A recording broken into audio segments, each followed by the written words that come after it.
پھر دن ہوا پرانی رات کا، کرے سو شکر ہم خدا کی ذات کا، خدا کی ذات کا نیا پھر دن ہوا۔ آج کی آیت، اس نعمت سے غافل نہ رہ جو تجھے حاصل ہے۔ پہلا تموتیس 4 باب 14 آیت۔ عزیزو، آج بچوں کی ایک نظم پہاڑ اور گلیری پڑھتے میری نگاہ ان الفاظ پر رک گئی۔ اس نظم کے شاعر علامہ اقبال نے لکھا، نہیں نکمی چیز کوئی زمانے میں، کوئی برا نہیں قدرت کے کارخانے میں۔ بلا شبہ کارخانہ قدرت میں کوئی بھی تخلیق کی چیز نہ نکمی ہے اور نہ ہی بری، ہر چیز کسی نہ کسی مقصد کے لیے ہی بنائی گئی۔ پھر ذرا سوچیں، بنی نوع انسان بنا مقصد کے کیسے پیدا ہو سکتا ہے؟ افسوس کا مقام تو یہ ہے کہ ہم انسانوں کو ہی دنیا میں آنے کے مقصد کا علم ہی نہیں۔ شاید کھانا پینا، شادی بیاہ، اولاد، پرورش، تعلیم اور پھر ضروریات زندگی کی تکمیل کی جدوجہد کے سوا کچھ نہیں۔ پر جناب صرف یہی نہیں، بات بہت آگے کی ہے۔ یاد رہے ہم اس دنیا میں مسافر ہیں، اور جس نے ہمیں اس سفر پر بھیجا ہے وہ تو ہم سے ہمارے سفر نامے کا حال احوال تو پوچھے گا۔ اس لیے ہوشیار، خبردار، ہماری رپورٹ اچھی ہونی چاہیے تاکہ ہمارا خداوند ہم سے خوش ہو۔ عزیزو، اس سارے عمل کو اچھے سے سمجھانے کے لیے یسوع نے اپنی زمینی زندگی میں ایک خوبصورت تمثیل سنائی۔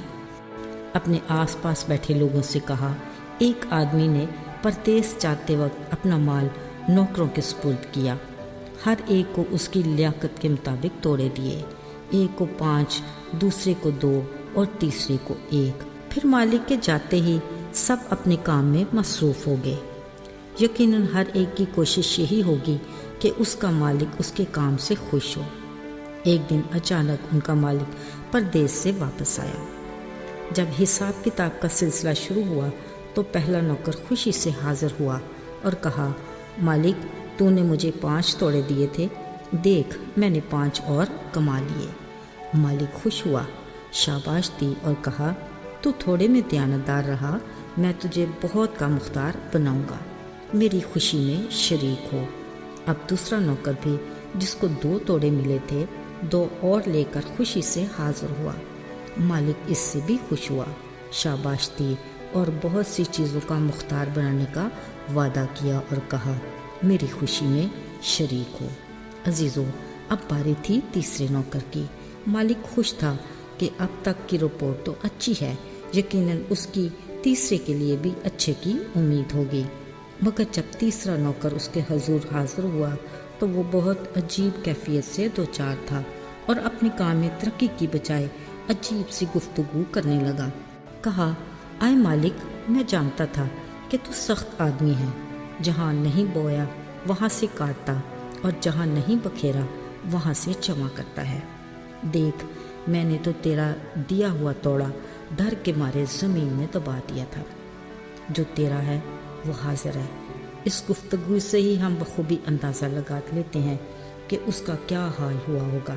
اس کا 1 توڑا لے کر 10 توڑے والے کو دے دیا گیا۔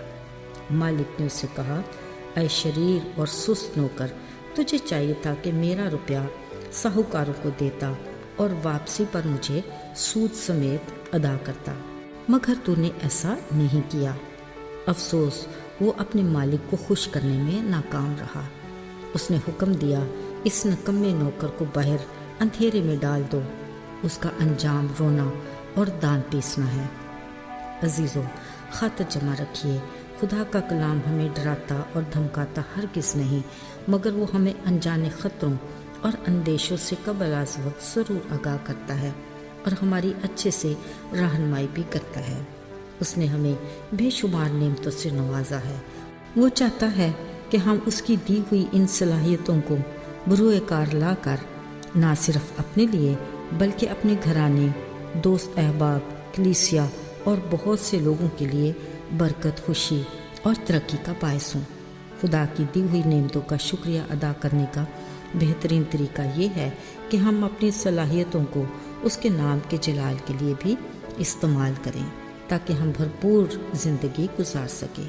پھر جب ہمارا خداوند آئے تو ہمیں شرمندہ نہ ہونا پڑے، بلکہ ہم اپنی صلاحیت کو سود سمیت اپنے مالک کو لوٹا کر اس کی خوشی میں شامل ہونے کے حقدار ہوں۔ آئیے دعا کریں۔ اے خداوند، ہم تیری دی ہوئی نعمتوں اور صلاحیتوں کے شکر گزار ہیں۔ توفیق عطا کر کہ ہم انہیں سمجھ سکیں، حکمت عطا کر کہ ہم ان کو تیری مرضی کے مطابق تیرے نام کے جلال کے لیے استعمال کریں۔ ہمیں فضل دے کہ ہم تیری خوشنودی حاصل کرنے میں کامیاب ہوں۔ ہمیں برکت دے، یسوع کے نام میں، آمین۔